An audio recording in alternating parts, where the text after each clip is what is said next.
Hello there and welcome to Granada Reports. Hello. On the programme this evening. Why are so many children hungry? That's the starting point for them. And stop trotting out what they think is happening as opposed to what is actually happening. A passionate campaigner against poverty, a much admired maverick, the world of politics says goodbye to Frank Field. The business people on the Isle of Man who say high taxes and a shortage of staff have left them swimming against the tide. I'm at Goodison Park for the 244th Merseyside Derby, and there is so much more than bragging rights at stake here tonight.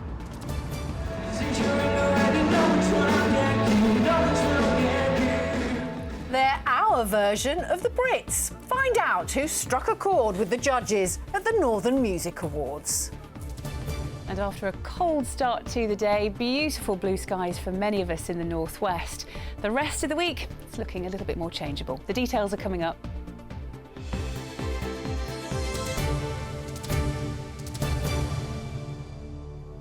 Good evening. First tonight, he was the politician whose name summed him up perfectly. Frank Field was just that, Frank. Tributes are being paid to the former MP for Birkenhead, who's died after a long illness at the age of 81. The reaction from Westminster in a minute, after a look back at the life of a man who spoke his mind and fought passionately against poverty and for a fair society. Frank Field was a maverick. He toed no party line, lashing out at various governments in his lifelong campaign against poverty. Why are so many children hungry? That's the starting point for them. And stop trotting out what they think is happening as opposed to what is actually happening under their stewardship. It was anti-poverty projects like Feeding Birkenhead that he invited the Duke and Duchess of Sussex to see in January 2019. The deprivation he'd fought in his constituency led him to oppose mass immigration in 2006 and join the EU Leave campaign a decade later. They are the ones that have actually suffered with the pressure on their wages declining. They've been the ones who find that the queues for housing have become longer. His Brexit views brought a no-confidence vote from his local party in 2018, but he resigned, citing Jeremy Corbyn's handling of anti-Semitism. It's crucially important that we're not seen as being a racist party, and it's crucial that MPs are not seen to be under the cosh from local political thugs. He had backed Corbyn being put on the Labour leadership ballot, but then told him he wouldn't vote for him in 2015, the latest in a long line of Labour figures he clashed with. Future MP Frank Field. The London-born son of Tory voters was the head of the Child Poverty Action Group before he was elected Birkenhead Labour MP, as Margaret Thatcher took power in 1979. He became her friend, persuading her for contracts for Camel Edge Shipyard. The local Labour hard left tried and failed to oust him several times in the 80s. It is something for something. A society where we play by the rules. You only take out if you put in. Tony Blair put him in his first cabinet to tackle welfare reform in 1997. Here, Frank Field, the new Social Security Minister, charged with thinking the unthinkable by Mr Blair. But he resigned a year later, clearly unimpressed with his superiors. He's accused Harriet Harman, his former boss at Social Security, of blocking attempts at reform. He says he gave up even putting ideas forward because they disappeared into a black hole. He describes Gordon Brown's plans for means-tested pensions as corrupting. Long after Blair and Brown left the Commons, he remained, opposing universal credit, going on a UK tour to highlight the increasing numbers using food banks. He blamed years of mistakes, not just by the current Conservative administration. Do we change them by kicking them around and trying to prevent, that you're evil on stilts? Or, look, this is where it's landed us. Months after that flag-waving royal visit, Frank Field, now an independent MP, lost the Birkenhead seat he'd held for 40 years. He went to the Lords as the Baron of Birkenhead, but announced in October 2021 that he was ill and in a hospice. He was a one-off, that rare thing, a politician who said what he thought.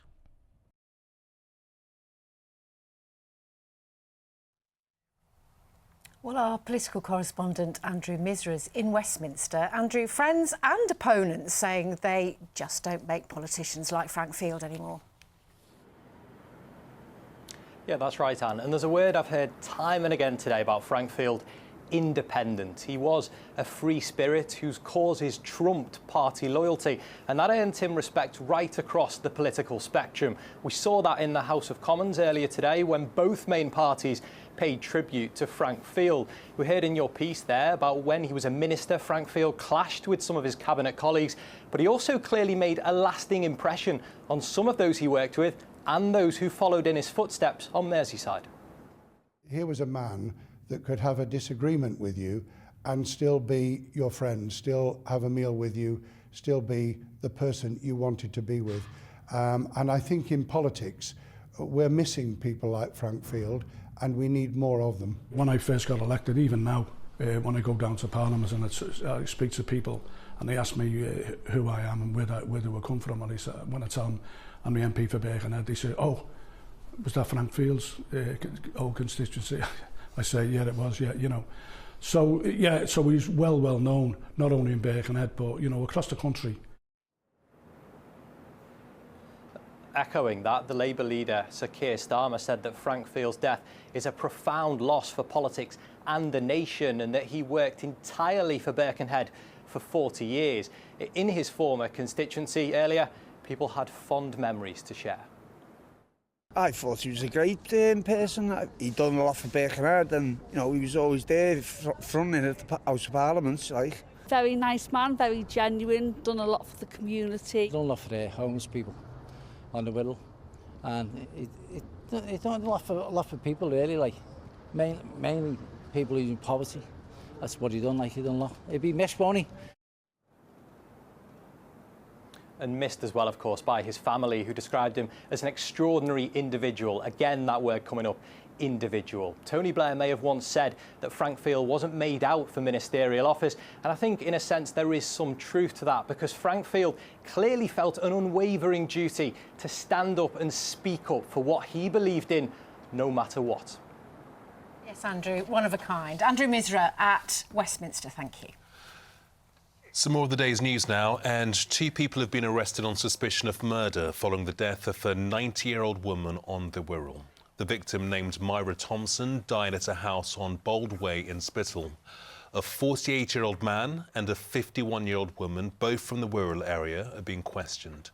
Merseyside police have referred themselves to the Independent Office for Police Conduct, as officers were already investigating a recent allegation of theft on behalf of the woman who died. 6 arrests have been made when police raided 8 properties in Rochdale earlier. The suspects, aged between 18 and 26, are now being questioned on suspicion of drugs offences and modern slavery. Greater Manchester Police said they also identified a vulnerable adult whose home was being used as a stash house for a gang. Inquiries are continuing. Blackpool rock makers say they are facing a grave and immediate challenge unless their product is given special protection. A letter to MPs signed by 10 manufacturers warns that the craft of creating the rock is facing a crisis because of competition from abroad. They want cultural protection to secure the trade, which is almost exclusively based in Lancashire. It's really important to all the 10 factories, but I also think it's really important to the seaside industry, British heritage. Everyone knows a British stick of rock. Everyone gets one when they go to the seaside, and I would hate for that industry to stop. And there'll be more on that rock story on the ITV Evening News at 6:30. Next, though, to businesses in the Isle of Man, which say the hospitality sector is in crisis due to increasing prices. Members of the island's small and medium business community held a meeting where they shared their struggles of rising costs. Yeah, many concluded the sector is at breaking point, with various businesses beginning to close their doors across the island. Our Isle of Man reporter, Joshua Stokes, reports. Mark's customers keep him going every day. Perfect, thank you, sweetheart. Is that everything for you? But after almost a decade in business, this cafe in the heart of the island's capital has been forced to close. I set this place up to get me out of the office 9 years ago, and we did that, and it's been a roaring success. And after 10 years, I should be in a position where I've got a business that I can sell on to somebody. The business just isn't worth anything because it's not making any money. The closure comes after increasing energy costs, higher rates of VAT and labour shortages, putting pressure on businesses to spend more and earn less. So if we had a VAT reduction, there might be a reason to stay open. And I'm pretty sure they can do something with the VAT because they've done it for the accommodation sector, they've done it for the building sector. I keep hearing people saying that there's nothing they can do, but I'm pretty sure there's something they can do. Andy runs a pub on the promenade and says the sector is at breaking point. The Isle of Man's small and medium private businesses are in crisis at the moment. We are seeing many of our friends and families fail business-wise, and it's not an issue of poorly run businesses. It's an issue that very much appears to be from a poorly run economy. Here in the Isle of Man, the rate of VAT sits at 20%. And that's a figure that businesses say is crippling their profits. But if we look at the other Crown dependencies, that figure falls to just 5% in Jersey and 0 in Guernsey, where there's no tax on goods and services. Something many representing the sector wants to see happen here. How they facilitate that, I don't know. Is it possible? I hope it is. I'd really hope it is. Can I see it happening in the Isle of Man? Possibly not.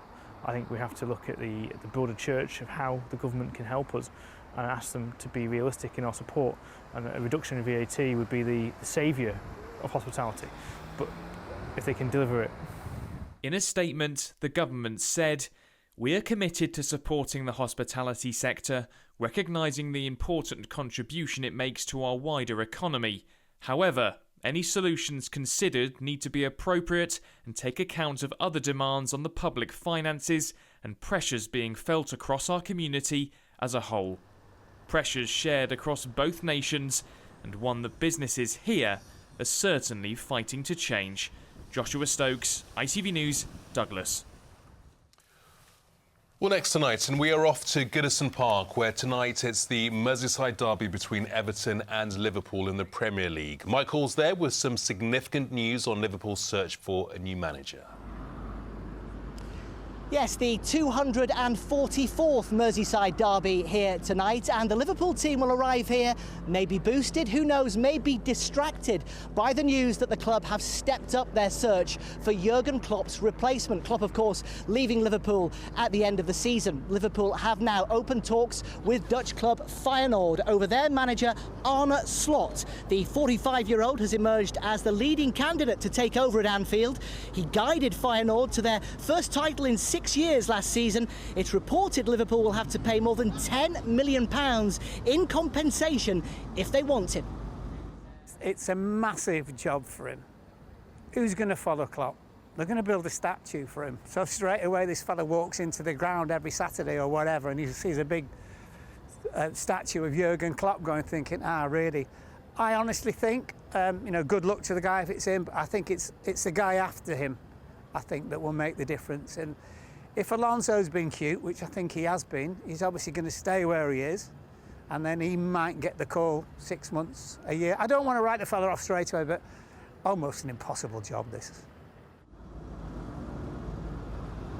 And I'll explain why Mark was wearing a retro Liverpool shirt in just a moment. But let's focus on tonight's match first of all, shall we? Crucial for both clubs, this one.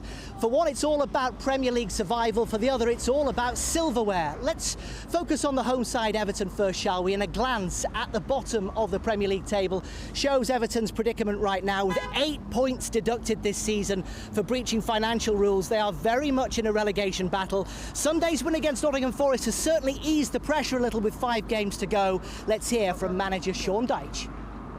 I'm looking forward to the game, but it's a game, I think Derby's the game of the people from where they live. I didn't grow up here, so I won't have that depth of understanding. What I do understand is how important it is to be Everton's manager, that's for sure, in all games, and particularly this one for the obvious reason. You've got to play well. The big emphasis will be on us, our home pitch, our home crowd, and our home performance has to be right. Well, incredibly, it's 14 years since Everton last won a Merseyside derby here at Goodison Park, although to be fair, 9 of the last 11 clashes here have ended in a draw, and that would suit Everton a lot more than it would suit Liverpool tonight. Let's take a look at the top of the Premier League table, shall we? Liverpool very much in the title race and desperate to see Jurgen Klopp end his reign with a second Premier League crown. Arsenal's win last night only increases the pressure tonight. This is Klopp's final Merseyside derby, and he knows exactly the size of the challenge facing his side. Intensity. It's intensity. It's the obviously Goodison Park can create quite a good atmosphere as well. So that's how it is, and I think I'm not sure I would be 100% honest, but even for the players, it's like that. If you play Liverpool, that's much more than just 3 points, and that's the way everybody sees it there. So that we will never get underestimated when we arrive there. Right, as promised, why was Mark Lawrenson wearing a retro Liverpool shirt a little bit earlier? Well, I caught up with Mark and former Everton star Graham Stewart a little earlier today as they unveiled a new piece of artwork over at Liverpool One Shopping Centre, a sign inspired by some iconic Liverpool and Everton kits from over the years, designed by artist Claire Pinniger. And while I was there, I asked Graham for his thoughts on tonight's match. It's going to be tough. I mean, there's no point in kidding ourselves. You know, we've had a difficult season. We've had a lot of ups and downs, both on and off the park. But tonight would just be fantastic for our supporters and for the club as a whole. If we could somehow get the 3 points, it would be fantastic, obviously. So, will Everton take a huge step towards Premier League survival tonight, or will Liverpool win their 100th Merseyside derby and keep their title dream alive? We will find out at 8 o'clock. Finally tonight, the North West Stars who swept the board at the Northern Music Awards, dubbed the Brits of the North, in Manchester last night. Yeah, an incredible 9 acts we brought to you via our Granada Introducing series were shortlisted. They included Mysterines and Crawlers from Liverpool, Manchester's soul singer Micah Miller and Lytham's Phoebe Green. Earlstown band The K's won Best Breakthrough Act with awards for Cortinas, Spice Girl Mel C and Tim Burgess of the Charlatans. Our Granada Introducing correspondent Elaine Wilcox has been celebrating with some of the winners.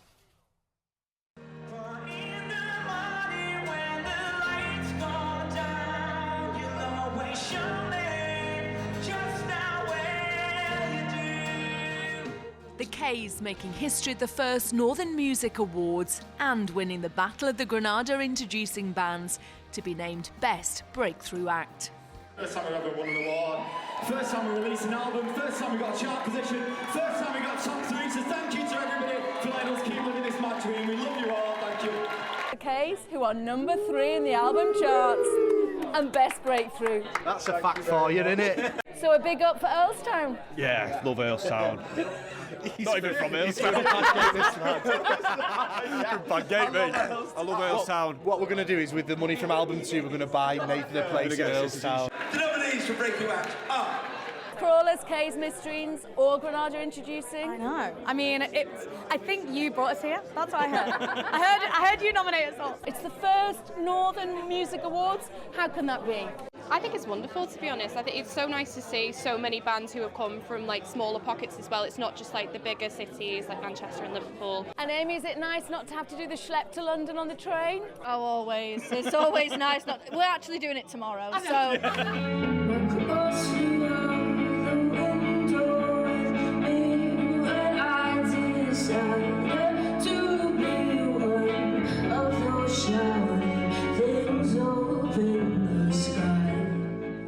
A stunning performance too by English Teacher, taking Best Newcomer.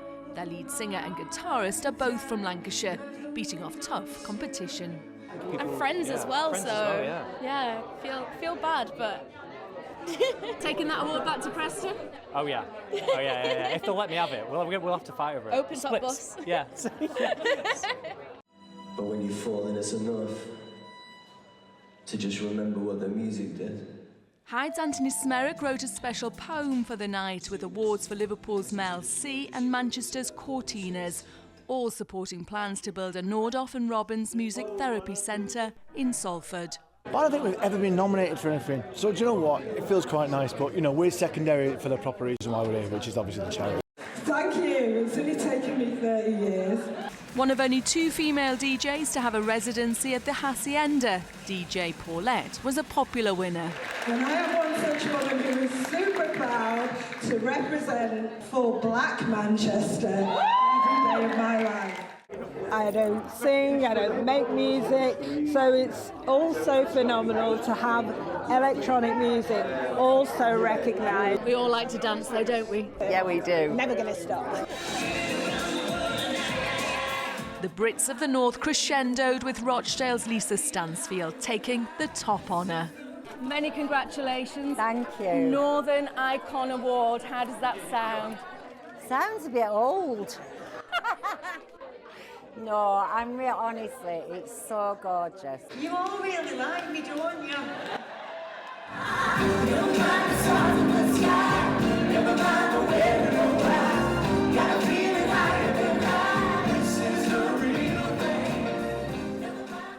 She is a total queen. Right. I love her.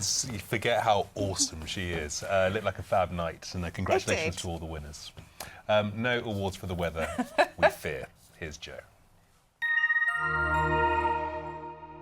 Why do I need a shower? I've been out in the rain. The faster you go, the sooner you'll be out. You'll save water too. United Utilities sponsors ITV Granada weather.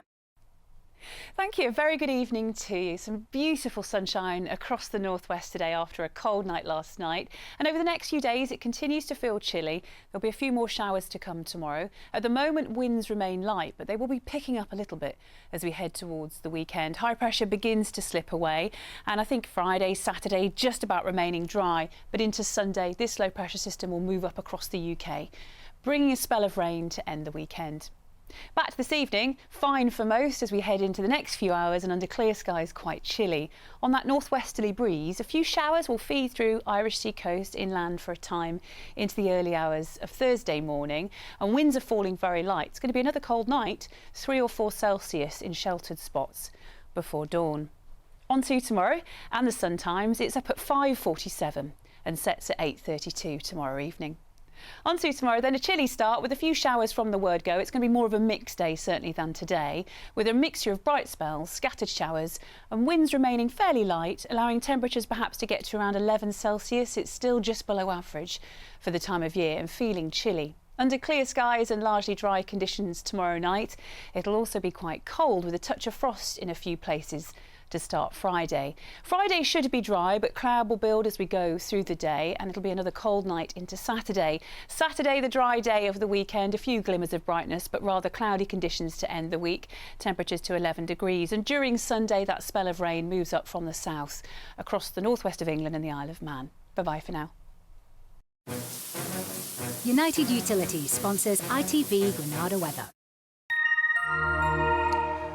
Everyone seemed very well behaved at the Northern Music Awards, didn't they? At that point, they did. I wonder if we get a bit more raucous as the years go on as well. I wonder how they feel this morning.